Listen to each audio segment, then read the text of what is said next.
You'll find these custard tarts in pretty much every bakery in Portugal. Pastéis de nata are beloved in Portugal the same way croissants are in France. And while tons of bakeries around the country make pastéis de nata, the original version is made using a 100-year-old secret recipe. So how did these tiny tarts become such a big deal here in Portugal? Well, the answer is right here, at the Monastery of Geronimus. It is here that their story began because monks used to be the very first people to make the tarts. But thankfully for us, the recipe didn't stay locked in the monastery with them. A bakery nearby inherited it, and 6 generations later, it's still there. The pastéis you find all around Portugal are called pastéis de nata, but at this bakery they're called pastéis de Belém. Belém refers to this neighborhood where the tarts were invented, and no other bakery is allowed to use this name for its sweets. There are 2 reasons why the pastéis at this bakery stand out. The first one is their pastry, extremely flaky, slightly salty, and with a signature crunch. The second is their egg custard, more delicate, light, and not too sweet, which make these an ideal snack for any time of the day. To preserve the ancient recipe it inherited from the monastery, the Lisbon bakery keeps its pastry and custard recipes secret.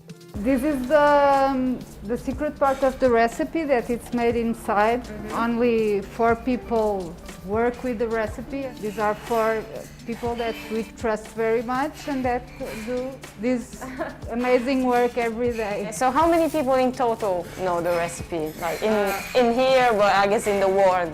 In 7. From here, we don't know exactly what happened, but we can see that the dough is pretty wet. This is because of the egg yolks. You can guess. And then this dough will then be turned into like little pastéis. Yes. Okay, let's go see. Yeah. We do it all with our hands. That is a big part of the secret. When she goes in there and cuts it, inside you can see the little layers. You see outside when it's cooked, you see them separated. Still, I imagine there's still a lot of work with the dough. You have to create your layers and alternate and laminate with the butter.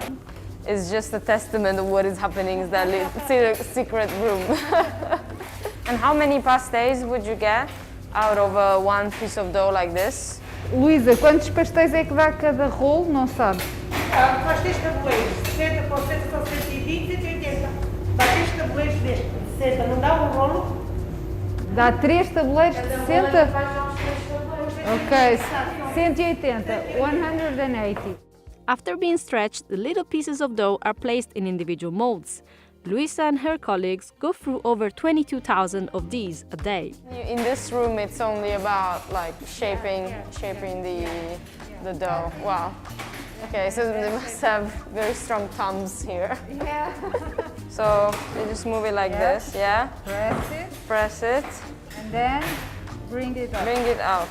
Because basically what you want to do is not having too thick. If you don't know what like you're trying to get, you know, if you don't know how thick the dough is to start, you can't just go in and be like, but yeah, there's lots of batter. Time to wash those buttery hands and try to reveal another secret, the egg custard. We don't know for sure, but during my research, a lot of sources mentioned how this custard is made with milk, not cream, to make for a lighter and less sweet custard, which is meant to better complement the salty flavors of the pastry. But we know that there are egg yolks inside, right? This is not a secret. Yes, I can tell you that. Yes. Actually, not only the pastéis, but many sweets that are made in Portugal have egg yolks, because in the convents, the nuns used the egg white to iron their suits and left the egg yolk and then use it to bake sweets. The monastery were not, as we think now, a place where people were only praying. Actually, they were places of commerce. Here in Belém, we had the caravels that came from the Brazil, and it was really full of people. So, what do you think? Is it the pastry dough or perhaps the egg custard that makes these tarts different from the rest? Penelope told me the way to get this caramelized look is to bake the tarts in the oven at 400 degrees Celsius for about 20 minutes. and they are the pastéis are getting married. They put Okay. they put the two together, and they are ready for living. Okay, so and why do you do that? Why do you put one on top of the other? Because they protect each other, and together they are stronger. Okay. I see. And then when you go and sell them, though, you have to No, they go separate. together. Oh, they always go together. Well, unless you have only one.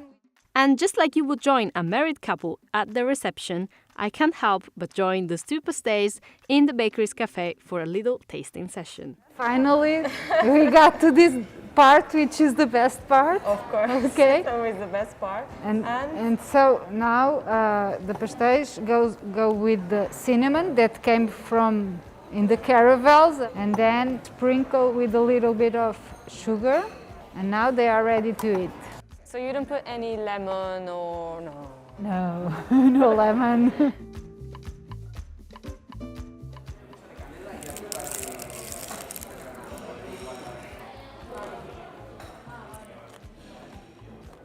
It's so crunchy.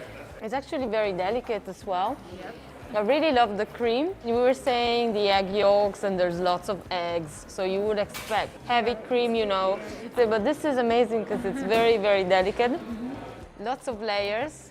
We know when the pastel is good by the sound of it.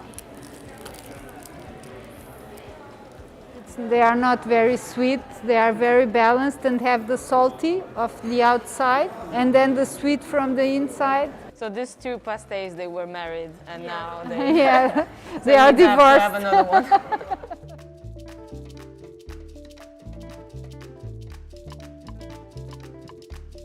Just like walk and look at them.